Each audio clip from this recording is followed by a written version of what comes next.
Gall bladder के parts पहले देखो। गॉल ब्लैडर में ये वाला जो पोर्शन था which was speaking out here, this is called the fundus. ठीक, this is the fundus. Then there the bigger portion, the dilated portion, the body of gall bladder. Then the tapering portion is the neck, and then it continues as the cystic duct. Cystic duct की length around 3 to 4 centimetre रहती है। Neck और cystic duct के बीच में there is a constriction somewhere. अब बात करते हैं relations. Let me tell you that entire liver is a peritoneal covered organ, यानी एज इट इज इसको रैप कर दो cellophane paper.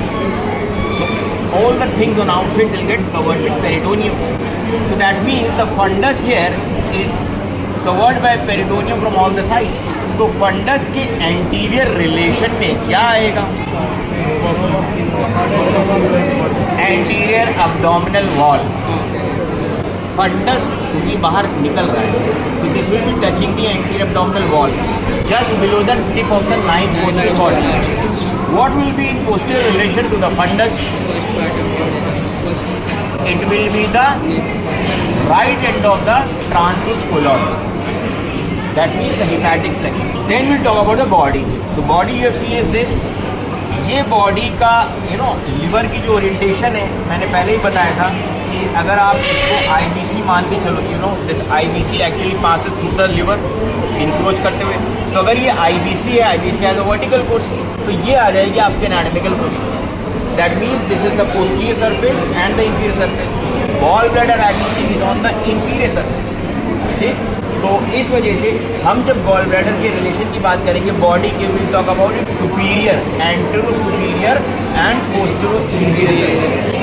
So when it gets fixed here in the GB fossa, what is the relation of the body of pancreas in its anterior relation?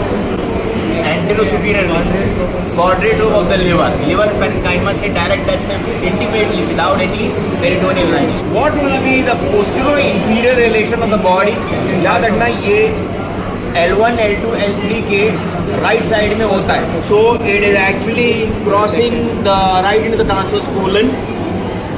Then it rests over to the second part of the duodenum, also over to the first part of the duodenum. That is the posterior relation of the body of gallbladder. Talking about the neck, neck tapering होता है और इसके अंदर भी वही walls of Lister की तरह से जो crescentic mucosal folds हैं, that you will find even in the neck. neck portion में जहाँ पे ये cystic duct से communicate करता है, वहाँ पे constriction होता है और neck में ही directed posterior-medially there is a small diverticulus popping out and that is called Hartmann's pouch. तो अब next से हर भी चीज़, जो भी चीज़ में fluids हैं निकलते आते जाते रहते हैं, उसमें अगर gall stone का कोई छोटा सा part जाकर के impact हो सकता है, तो that can be a cause of pain. Hartmann's pouch is a common site for impaction of gall stones. अच्छा, तो ये Hartmann's pouch हो गया, neck हो गया. अच्छा, neck का relation क्या है? neck वही है hanger का neck. जैसे हैंगर होता है, कपड़ा टांगते हैं, उसमें ऊपर ऐसे करके वो हुक होता है. So this neck actually clinges or hooks over to the first part of the duodenum. So neck जब जाएगा gall bladder का, it will first go antero-superior, then superior, then posterior, then inferior. That way it crosses the, it takes a high jump, ऐसे jump मार रहा है. So neck goes antero-superior, superior, posterior, inferior. That's how it's related to the first part of the duodenum. तो neck हो गया और neck से जब ये कंटिन्यू करेगा, that is cystic duct. cystic duct बता चुके हैं, cystic duct के अंदर बहुत सारी crescentric, कम से कम 10-15 mucosal folds होती हैं. crescentric together they are actually spirally arranged. That's called valve of Lister.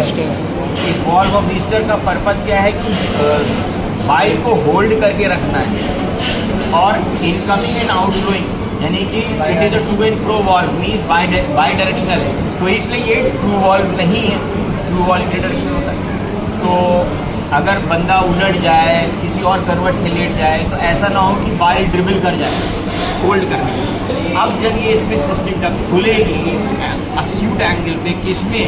Common hepatic और कॉमन हिपैटिक कितना था? 3 centimetre. So together they were forming the boundary to the Calot's triangle और ऊपर क्या था? सेगमेंट 5 होता लिवर, यानी क्वाड्रेटर. तो ये ट्रायंगल बनेगा कैलोस ट्रायंगल. उसमें cystic artery, cystic lymph node और सिस्टिक सिंपैथेटिक और द सिस्टिक प्लेक्सस, द प्लेक्सिक. ठीक, 370। तो अब जब ये बाइल डक्ट नीचे आएगी वो खुद कितनी है 8 सेंटीमीटर, और बाइल डक्ट का डायमीटर ज़्यादा होता है, कितना होता है 6 मिलीमीटर, 6 मिलीमीटर। इसके 4 पार्ट, जब ये पोर्टा हेपेटिस से आएगा डूडेनम की तरफ, it will be running in the lower free margin of the lesser omentum, that means it's supraduodenal in course. Then when it will reach behind the first part of the duodenum, that is retroduodenal, then it will continue further down below to the first part of duodenum, passing behind the head of pancreas. तो subduodenal या इंफ्राडूडेनल course हो गया। Then the fourth part is when it perforates the musculature of the duodenum along with the pancreatic duct, that is intraduodenal। अब हम क्या बात कर रहे थे कि इसके रिलेशन जान लेते हैं। तो भाई जो सुप्राडूडेनल पार्ट है उसमें lesser omentum below free water में, we talking about bile duct, right. तो बाइल डक्ट के पीछे हमेशा पोर्टल वेन रहेगी, क्योंकि lesser border of the free omentum में है, तो उसी के पीछे फोरामेन एपिक्लोइकम, और एपिक्लोइक फोरामेन के पीछे मिलेगा आपको आइविस। आगे की बात करें अगर running in the lower free border और द लेसर ओमेंटम, तो आगे यही लिवर मिलेगा, left lobe of the liver भी मिल जाएगा, और एंटी एब्डोमिनल वॉल तो है ही है। We talking about supraduodenal relations towards the left and behind the bile duct will be the hepatic artery, the hepatic artery पीछे और towards the left मिलेगी। अब हम बात करते हैं posterior relation to the first part, उसमें क्या हो जाएगा कि वही पोर्टल वेन पीछे रहेगी, और पीछे और towards the left will be the gastroduodenal artery. आगे क्या मिलेगा, फर्स्ट पार्ट द डूडेनम मिलेगा। फिर और नीचे आते हैं इंफ्राडुओडेनल पोर्शन, उसमें क्या होगा, anteriorly it will be related to the head of the pancreas, it may group the pancreas posteriorly or it may pass through the pancreas, that gamma of the pancreas के अंदर से भी जा सकता है। What it will be related posteriorly to inferior vena cava, head of the pancreas के पीछे inferior vena cava होता है।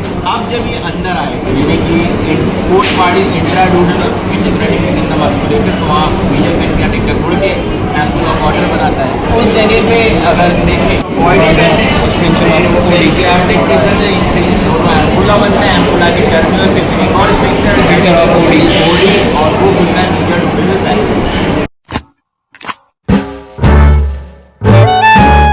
एक्स्ट्रा हेपेटिक बिलियरी एपरेटस पढ़ाया था, जिसमें कि मैंने तुम लोग को ये बताया था गॉल ब्लैडर की लोकेशन क्या होती है, गॉल ब्लैडर के पार्ट्स क्या होते हैं, गॉल ब्लैडर के peritoneal visceral relation and the common hepatic and the common bile duct के रिलेशंस भी आई थिंक हो गए। तो अब रह जाता है एक्स्ट्रा बिलियरी एपरेटस का, हम पढ़ेंगे arterial supply, venous drainage, lymphatic drainage, nerve supply, और उसके बाद फिर क्लिनिकल अप्लाई। तो एक बार आप लोग फिर से ये देख लो।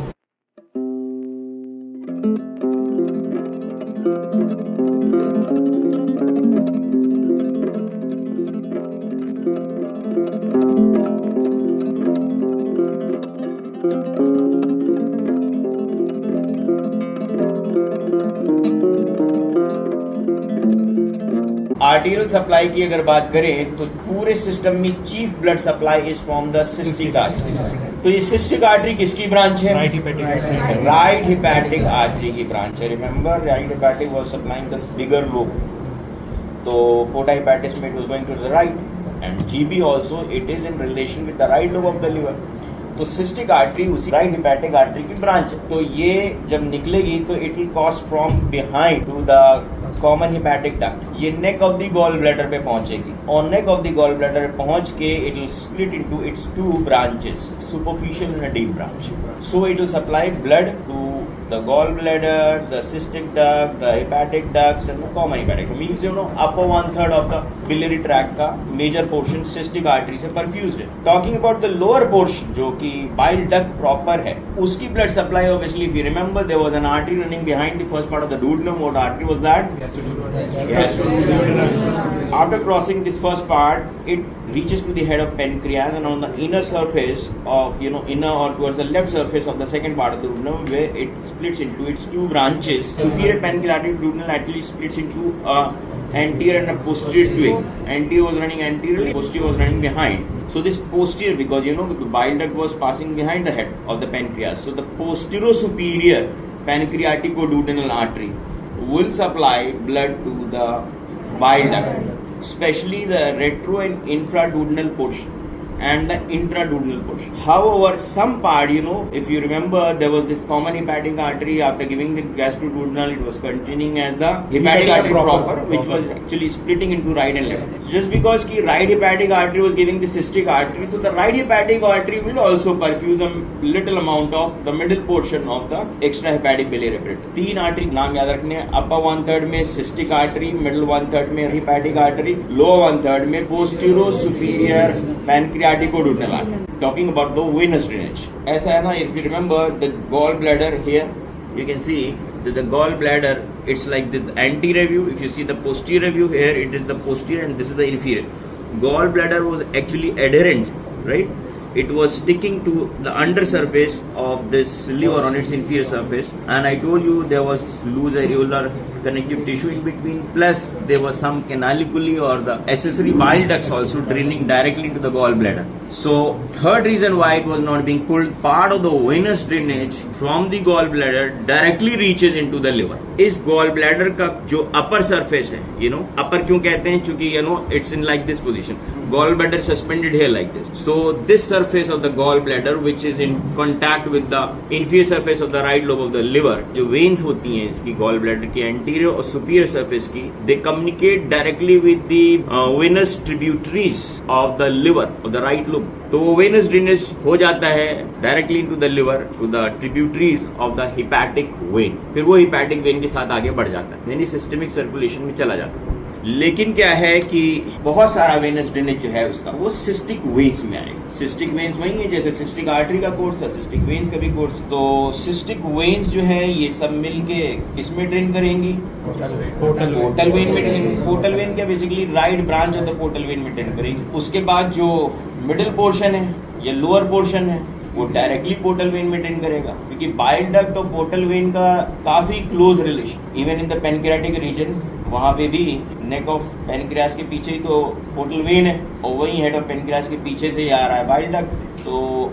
इंफ्राडुओडेनल पोर्शन का मेजर वेनस ड्रेनेज जो है वो directly to the portal vein में चला जाएगा. देखो अब पोर्टल वेन में जाएगा तो भी लिवर में जाएगा और लिवर से हेपेटिक वेन जाएगा. लिवर का वेनस ड्रेनेज किसमें? हेपेटिक वेन से. और जैसे कि बताया upper surface of the gall bladder वो directly venous tributaries of the liver में कम्युनिकेट करता है थ्रू इट्स एंटेरोसुपीरियर सरफेस और डायरेक्टली लिवर में चला जाता है वेनस ड्रेनेज. तो ये है इसका वेनस ड्रेनेज. हेपेटिक ड्रेनेज, तो lymphatic drainage of the extra hepatic biliary apparatus में हम बात करें, ऊपर का जितना भी पोर्शन है, the right and left hepatic ducts, common hepatic ducts, cystic duct, gall bladder, all of this area will be drained into the cystic lymph node of Lund, LUND. That is achieve content of the Calot's triangle. उसमें ये cystic lymph node होता है, plus there is another lymph node. If you remember, porta hepatis से तीनों vessels आ रही हैं, they will be running along the lower free border of the lesser omentum. Along to that also there you find is a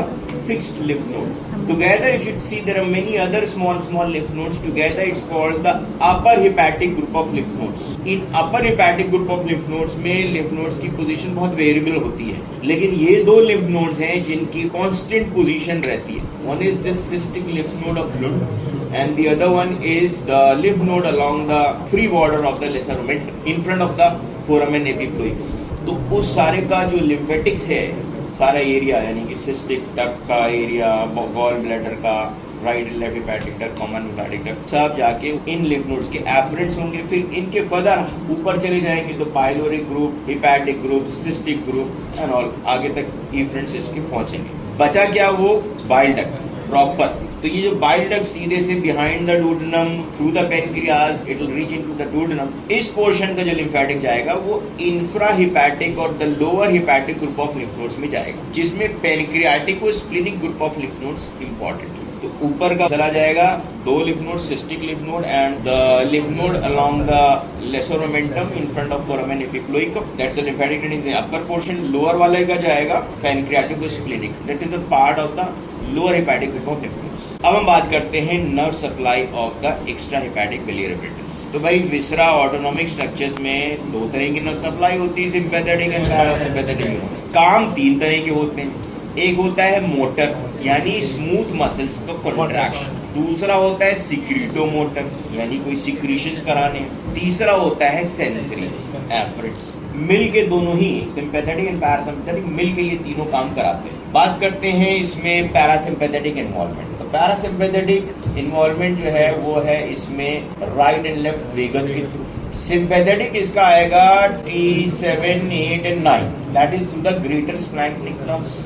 बताइए right and left crust of the diaphragm को perforate करके वो नीचे cystic फ्लेक्शंस बनाते हैं। और right phrenic nerve का भी इन्वॉल्वमेंट है। Right phrenic nerve of passing the diaphragm through the IVC opening, क्योंकि you know right and left phrenic they were descending down over to the fibrous pericardium. Left phrenic जो है वो cupola of the left bone of the diaphragm से merge कर जाती है, blend कर जाती है। But this one the right phrenic nerve it descends on to the fibrous pericardium, then inferior vena cava पे चिपक के it comes down, and when it descends down it then also contributes into the coeliac plexus. तो ये तीनों तरह की nerves coeliac plexus में पहुंचती हैं, right and left vagus, sympathetic trunks as well as the right phrenic, और बन गया सीलिएक प्लेक्सस। अब इस सीलिएक प्लेक्सस से जो ब्रांचेस निकलेंगी, left gastric, splenic and the common hepatic, इसकी ट्यूनिका एडवेंटिशिया पे ब्लेंड करके चिपक करके ये फाइबर्स होते हैं, बहुत ही थ्रेड लाइक माइक्रोस्कोपिक थ्रेड्स होते हैं, वो उसके ऊपर चलते हैं। कैलोस्टाइनिक the cystic plexus around to the cystic artery, इस तरह से यहाँ तक पहुंचेंगे। तो कंट्रीब्यूशन तीन चीजों का हो गया। पहुंचते कैसे हैं प्लेक्सस से? Coeliac, hepatic, cystic. अब बात आती काम क्या करते हैं। तो parasympathetic is motor. Motor means इस पूरे एक्स्ट्रा हेपेटिक बिलियरी एपरेटस में जो स्मूथ मसल है उसका कॉन्ट्रैक्शन कराएंगी, so that it actually will cause oozing of the bile from the gall bladder. जिसका प्रॉपर फंक्शन है वो हेल्प करेगी, but it will be inhibitory to the sphincters. भाई स्फिंक्टर क्लोज होंगे तो ये कंस्ट्रिक्ट करा के भी क्या कर लेंगे। नीचे जो बॉयडन है और ओडी है, तो it is also inhibitory for the sphincters, parasympathetic and motor for the smooth muscles. What about the sympathetic now? Sympathetic is motor for the sphincters, यानी sphincter of Boyden और sphincter of OD, ये sympathetic overstimulation से constrict कर जाएगी, यानी biliary secretion will be stopped under high sympathetic overload. Digestion इसीलिए थोड़ा सा रुक जाएगा when you are in a anxious state. Then talking about the secretomotor, इसमें mainly इसमें endocrine होता है। Secretion of bile is chiefly endocrine mode से रेगुलेट होता है। सेंसरी की बहुत इंपॉर्टेंस है। You know that all these viscera they have stretch and pain receptors. Basically, pain receptors are in the form of stretch receptors.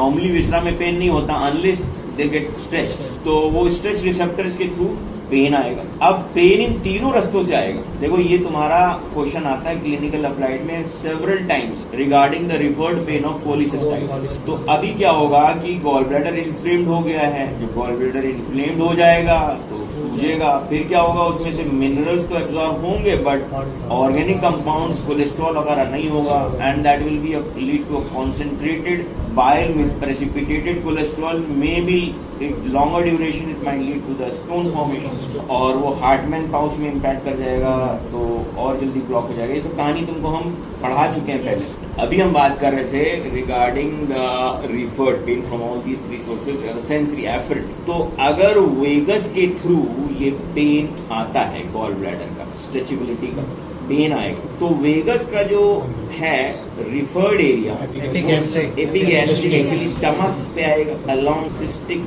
Artery and cystic plexus. तो vagus का pain जो है वो इनफैक्ट देखा जाए तो सिस्टिक प्लेक्सस के area में, that is the epigastric area, वहां पे पेन रिफर होगा। दूसरा, अगर ये सिंपैथेटिक रूट से अगर गॉल ब्लैडर का पेन रिफर होता है तो सिंपैथेटिक जो नर्व सप्लाई पहुंच रही थी that was T7, 8 and 9 to the greater splanchnic nerve, इसके थ्रू जब पेन आएगा तो स्पाइनल सेगमेंट T7 पे पहुंचेगा, और T7 का जो सोमैटोसेंसरी एरिया है that means the dermatomes that reaches to supply the skin on the inferior angle of the scapula, T7, right scapula के inferior angle पे pain refer होगा। So if the pain of polycystitis is being referred to the inferior angle of the right scapula, that is through the sympathetic course। फिर चूंकि इस cystic plexus में right phrenic nerve का involvement भी था, तो कभी कभार अगर इसका पेन जो है पॉलीसिस्टाइटिस का might be referred by the phrenic nerve, right phrenic nerve का रूट नंबर है C3, C4, C5। तो C4 सर्वाइकल जो स्पाइनल सेगमेंट है वहां पर पहुंचेगा, एंड वहां पे सोमैटोसेंसरी एरिया का पेन भी आएगा। वो कौन सा था? This right shoulder. हाँ, एपेक्स ऑफ द शोल्डर्स। अब चूंकि राइट साइड का है तो राइट शोल्डर का एपेक्स आएगा। इस एरिया में लेटरल सुप्राक्लैविकुलर नर्व का क्यूटेनियस इनर्वेशन है, lateral supraclavicular nerve, that also is C3 C4। तो इस वजह से क्या होता है कि फ्रेनिक नर्व के थ्रू अगर पेन कन्वे हो रहा है कोलिसिस्टाइटिस का, then it will also be referred to the summit of the right shoulder. तो ये तो हो गया रिफर्ड पेन ऑफ कोलिसिस्टाइटिस, लेकिन एक्चुअली ये रिफर होता क्यों है? तो उसका कारण ये है, देखो ध्यान से, जो ऑटोनोमिक फाइबर्स हैं, अगर हम सिंपैथेटिक की बात करें तो वो lateral horn of the spinal cord में पहुंचते हैं। जैसे कि C7 की बात हुई थी सिंपैथेटिक में, तो वो जो सेंसेशंस आए स्ट्रेच वाले या पेन वाले, वो lateral horn of the spinal cord of C7 spinal segment में पहुंचेंगे। वहीं पे डॉर्सल हॉर्न भी होगा, और डॉर्सल हॉर्न के थ्रू ही सारी एंट्री होती है। तो डॉर्सल हॉर्न में रिले करेंगे somatosensory pain fibres from the apex of the shoulder. Both are pseudo-unipolar neurons. Both are first-order sensory neurons. So their cytons will be outside the CNS in the dorsal root ganglion. Their central fibers will relay here in the dorsal horn. अगर somatosensory है तो substantia gelatinosa, that's lamina 2, वहाँ पे relay करेंगे।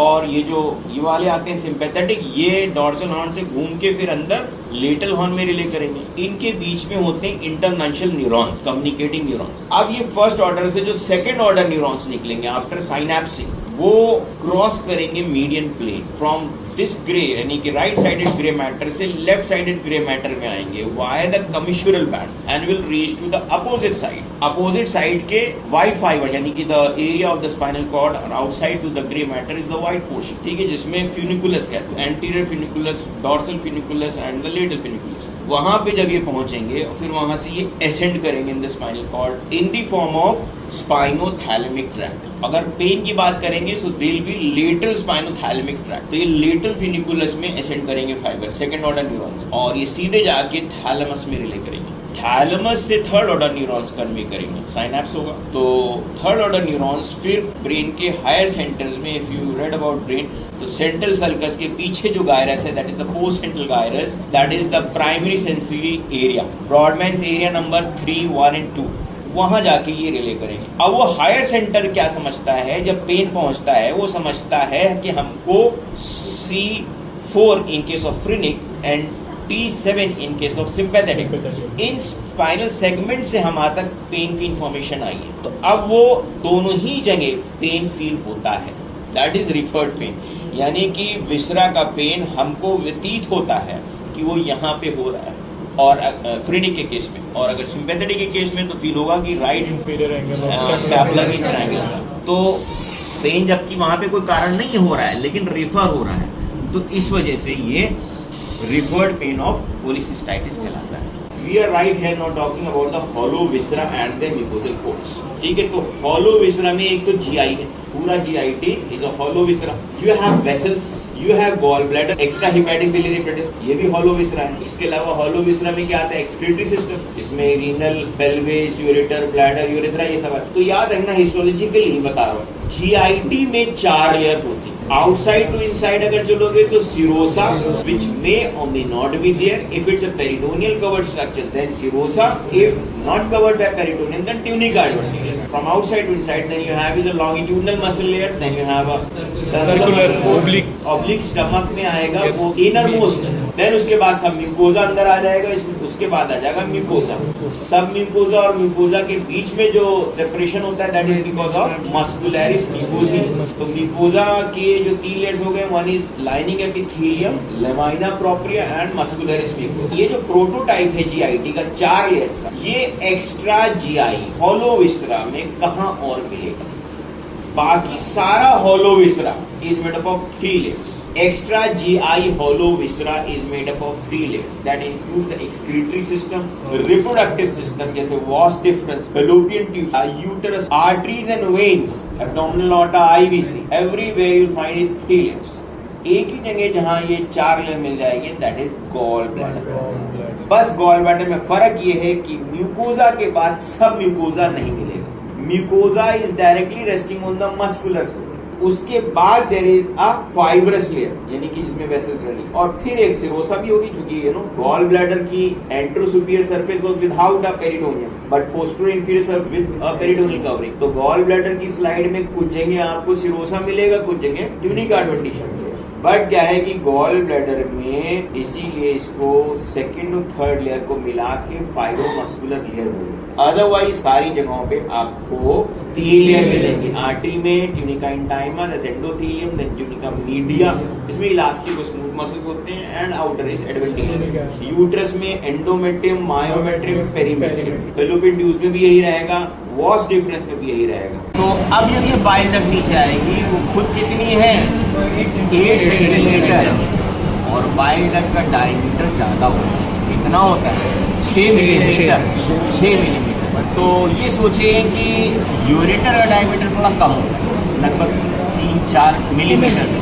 Ureter का diameter 3-4 millimetre होता है। और ureteric stone are I told you are more of inorganic material, calcium, magnesium, phosphates होते हैं, तो वो रफ होते हैं और स्पिक्यूलेटेड होते हैं। तो उसमें छोटा सा स्टोन भी है, चूंकि यूरेटर का ल्यूमेन भी कम है, और रफ स्टोन से तो वो खरोंच मारेंगे, तो वो उसमें खरोंचते हुए जाएंगे, तो रीनल कोलिक बहुत जल्दी उठाता है। गॉल ब्लैडर का पहली बात है, गॉल ब्लैडर से गॉल स्टोन्स निकलेंगे ही नहीं। क्यों नहीं निकल पाएंगे? क्योंकि वॉल्व ऑफ हीस्टर है, हार्ट में स्पाउस तो विद इन द नेक है, पार्ट ऑफ द नेक है, लेकिन वॉल्व ऑफ हीस्टर की वजह से गॉल स्टोन्स निकलते नहीं। इसीलिए लोगों की गॉल ब्लैडर कभी होलिसिस्टेक्टमी के बाद जो निकल के आता है, इसमें से कभी देखा करो बहुत बड़े बड़े 8-8 सेंटीमीटर, 10 सेंटीमीटर का जो गॉल ब्लैडर मिल गया, क्योंकि क्या उनका रास्ता आगे का बंद है, स्पाइरल वॉल्व है, रास्ता ही नहीं देता है बाहर आने के लिए। और अगर बाई चांस कोई गॉल स्टोन्स निकल आया, तो बाइल डक्ट का डायमीटर तो 6 मिलीमीटर है, काफ़ी बड़ा है, उसमें पता नहीं चलेगा। अगर उसमें छोटा सा क्रीच आ जाए बाइल डक्ट में, तो पता नहीं चलेगा 6 mm है, और वॉल्व ऑफ हीस्टर क्रॉस करके आने के लिए बहुत छोटा सा निकल पाएगा अगर आया। लेकिन मुश्किल ये है कि उसके एंड पे एक ऐसी स्फिंक्टर जो किसी को नहीं अलाउ करेगा, वॉइडन और ओडिन, ठीक है। तो इसलिए वो फिर बहुत ही टफ प्रोसीजर हो जाएगा। एंड आई टोल्ड यू कि reaching up to the second part of the duodenum and in fact detaching the head of pancreas or reaching to the major and minor papillae, the pancreatic ducts and the bile duct in a live subject is really difficult. It's all retroperitoneal, and that too pancreatic tissue is very soft, delicate tissue. अच्छा, gall stone जो है ये cholesterol stone होते हैं, ये more of organic compounds होते हैं, तो ये रेडियो ओपेक नहीं होते हैं। Renal stones are radio opaque और gall stones are not radio opaque, तो ये हम अल्ट्रासाउंड में बेटर देख सकते हैं। गॉल स्टोन्स का हम जब एक्सरे लेंगे, दे will be in front of the spine at the level of may be L3 vertebral, L2 और L3 वर्टिब्रल लेवल पे दिखाई देंगे इन फ्रंट ऑफ द स्पाइन। और रीनल स्टोन्स होंगे तो वो लगभग यही L2 L3 पे वो भी दिखेंगे, लेकिन that will be if you taking a lateral x-ray, तो वो स्पाइन के ऊपर दिखाई देगा, क्योंकि किडनीज सटे होते हैं दोनों on the either side of the spine.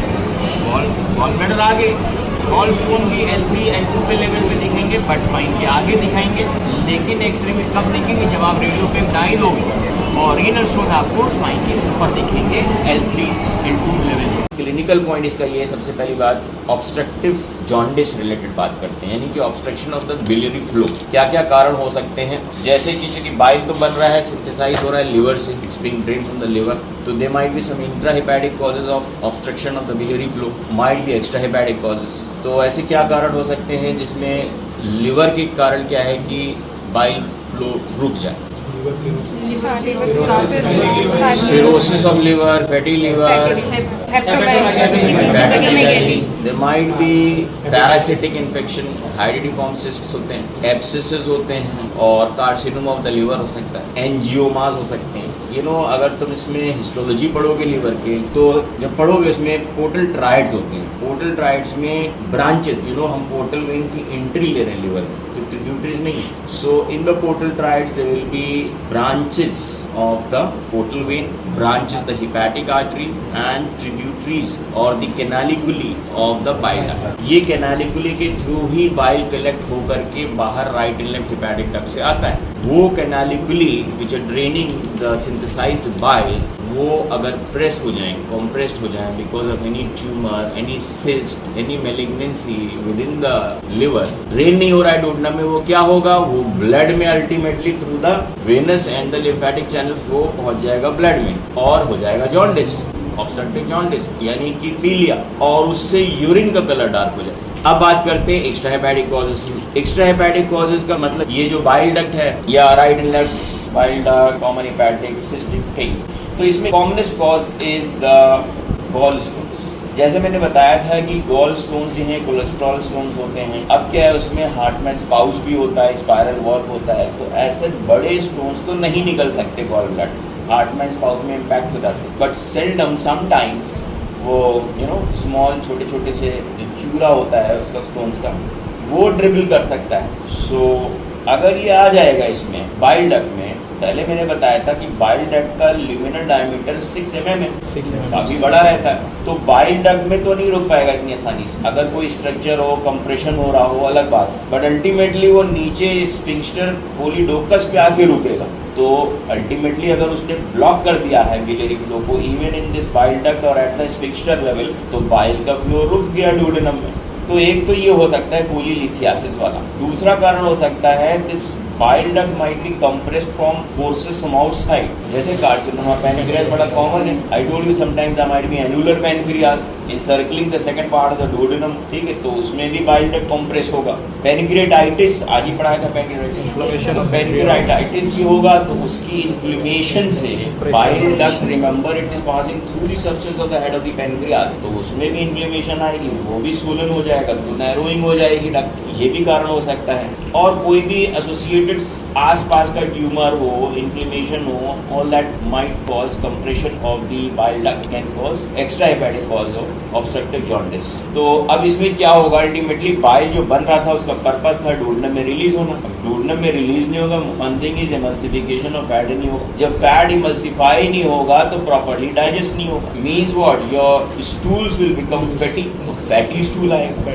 Bile pigments नहीं ड्रेन हो रहे हैं तो जो ब्राउनिश ब्लू येलोइश कलर आता है स्टूल का, वो स्टूल का कलर नहीं होगा, पेल कलर होगा, क्ले लाइक स्टूल्स भी कहते हैं। अच्छा, अब यहाँ पे नीचे की तरफ ये प्रॉब्लम्स आ गई कि फैटी स्टूल हो जाएगा और पेल कलर्ड स्टूल्स होंगे, लेकिन जो बाइल रिटेन हुआ है वो तो बिलियरी हाइपरटेंशन करा रहा है, वो यानी गॉल ब्लैडर भी फिलअप हो गया है रेट्रोग्रेड फ्लो की वजह से, तो ultimately bile will be start taken up by the venous channels, lymphatic channels, और वो ब्लड स्ट्रीम में आ जाएगा। तो फिर क्या होगा, increase bilirubin in the blood, that is jaundice, पीलिया हो जाएगा। तो तुम्हें पता है कि bilirubin has an affinity for collagen, तो जहां जहां कोलेजन हमारे को नेकेड आई व्यू में नजर आ जाता है वहां पे हमें येलोइशपन ज्यादा नजर आएगा। जैसे स्क्लेरा ऑफ द आईबॉल, क्योंकि वो वाइड रहता है, वहां पे येलो बहुत आसानी से दिखता है। अदरवाइज पाम्स में भी और खासा से टंग पे और वेरी टाई योर बेल्ट्स, उस रीजन में जहां हम कंप्रेस करते हैं तो वहां पे कोलेजन पे एक एफिनिटी होती है बिलिरुबिन, तो उस रीजन में येलोइश ज्यादा दिखता है। तो इक्टेरस भी एक चीज होती है, icterus is a sign of jaundice. तो इक्टेरस चेक कैसे करते हैं, अपर आईलिड उठाओगे और ask the subject to look down, you lift up the upper eyelid and ask the subject to look down, that way you will be able to see the supralimbal sclera. Limbus is the margin of the cornea, तो उसके ऊपर वाला जो area है वहां पे sclera पे तुम्हें येलोइशपन दिख सकता है। इसका उल्टा करें, लोअर आईलिड नीचे करके ask the subject to look upwards, वहां पे तुम पैल्पेब्रल कंजक्टिवा देखोगे। पैल्पेब्रल कंजक्टिवा में हम पैलर देखते हैं क्योंकि वहां हम डायरेक्टली जो ब्लड कैपिलरीज होती हैं अंडर पैल्पेब्रल कंजक्टिवा वो नेकेड आई व्यू में नजर आ जाती है, तो पैलर हम यहाँ से चेक कर सकते हैं। वैसे पैलर तो हम टांग में भी देख के चेक कर सकते हैं। दो चीजें मिलेंगी आपको, एक पेशेंट बताएगा कि उसके स्टूल्स का कलर क्या आ रहा है, पेल कलर है, यूरिन उसका डार्क आ रहा है, बाकी इक्टेरस, ये तीन चीजें आपने देख ली तो आप कंफर्म हो कि ऑब्स्ट्रक्टिव जॉन्डिस का केस है। अब ऑब्स्ट्रक्टिव जॉन्डिस किस वजह से हो रहा है, ऑब्स्ट्रक्टिव जॉन्डिस जैसे भी बताया कोलीलिथियासिस की वजह से हो सकता है या कार्सिनोमा पैनक्रियास हो सकता है। तो अगर कोलीलिथियासिस का है तो भाई पेन भी ऑब्वियस होगा, पेन की हिस्ट्री देगा, वो कभी कभार पेन उठता है, I already told you gall stone का एपिगैस्ट्रिक रीजन में पेन आएगा, ये पेन की हिस्ट्री मिल सकती है। Otherwise you can confirm it by Murphy sign एक बार फिर बता देते हैं. Tip of the 9th costal cartilage के जस्ट नीचे you have to press it in a supine patient, lying down patient. You press it and ask the person to inhale. वो सांस खींच के जब लेगा तो the fundus of the gallbladder जब हमसे टच होगा, there will be tenderness और उसकी वजह से there will be wincing on the face और the catch in the breath. यानी at that moment जब वो सांस खींच रहा है उसकी सांस एकदम से रुक जाएगी just because वहाँ पे gallbladder टच हो गया है. तो ये तो हम कर लेते हैं in a supine lying down position. हो सके तो आप उसका hip और knee flex करा लेते so that anti abdominal wall becomes relax. लेकिन बाय द वे जरूरी नहीं है काउच पे लिटाना. अगर पेशेंट स्टूल पे बैठा है तो सिटिंग पोस्चर में भी कर सकते हैं, मैंने बताया. अब सिटिंग पोस्चर में आप फिंगर ना प्रेस करके, I told you with all these fingers, you know, just placing the fingers below the costal margins. ऐसे दबा सकते हैं, चारों फिंगर से उसी, नॉट वेरी पिन पॉइंट, क्योंकि हम सिटिंग पोस्चर में ले रहे हैं तो उसको दबा देते हैं चारों उंगली को ऐसे costal margin, right costal margin में डीप. तो सेम वही होगा, wincing on the face and catch in the breath. उससे इंस्पिरेशन करवाएंगे. जब हम ये मर्फी साइन करेंगे उससे डीप इनहेलेशन के लिए बोलेंगे और उसी टाइम उसका कैच इन ब्रेथ होगा जैसे ही वो टच होगा उस गॉल ब्लैडर. तो ये मर्फी साइन पॉजिटिव मिल जाएगा. एक और कंडीशन हो सकती है, मान लो गॉल स्टोन्स का पेन नहीं आता है कभी उसमें, लेकिन सारे स्टूल्स आ रहे हैं क्ले कलर के और यूरिन, तो फिर आप उसका वजन करवाओगे, वेट लोगे. यानी अगर there is a rapid history of fall in weight, पिछले 6-7 महीने में काफी वजन घट गया है, इससे पता चलेगा there is chances of carcinoma of the head of the pancreas. Carcinoma कोई भी होता है, generally weight loss is a common symptom. तो weight loss associated with all those clay stools and dark urine आप कंफर्म कर सकते हो कि ये पेनक्रेटाइटिस की वजह से. अदरवाइज कार्सिनोमा में ऐसा इतना पेन नहीं आएगा, लेकिन पेनक्रेटाइटिस में जो पेन होगा वो पूरा वो गर्डल पेन होगा अलोंग दोज L1 L2 का जो बेल्ट रीजन है, even including the intercostal spaces. तो अगर एक्यूट पेनक्रेटाइटिस की वजह से आ रहा है तो गर्डल पेन ले लोगे L1 L2 के रीजन में. कार्सिनोमा के साथ हो रहा है तो वेट लॉस, कोलिलिथियासिस की वजह से हो रहा है तो मर्फीज पॉजिटिव. ठीक, तो इस तरह से ये सब चीजें तुमको क्लिनिकल एनाटॉमी में मेंशन करनी है. देखो क्या होता है, the best modality of diagnosing this gall stones is USG, ultrasound. ये सब जो होते हैं रेडियो लूसेंट स्टोन्स होते हैं, तो ये एक्सरे में नहीं दिख पाएंगे, इसलिए हम अल्ट्रासाउंड कराते हैं. अब क्या होता है, अल्ट्रासाउंड के बाद अगर हमें कोई जरूरत खास पड़ी तो डाई डाल के एक्सरे भी ले सकते हैं. वरना एक और प्रोसीजर होता है दैट इज एंडोस्कोपिक प्रोसीजर. वो क्या होता है, एंडोस्कोपिक प्रोसीजर से we reach up to the second part of the duodenum.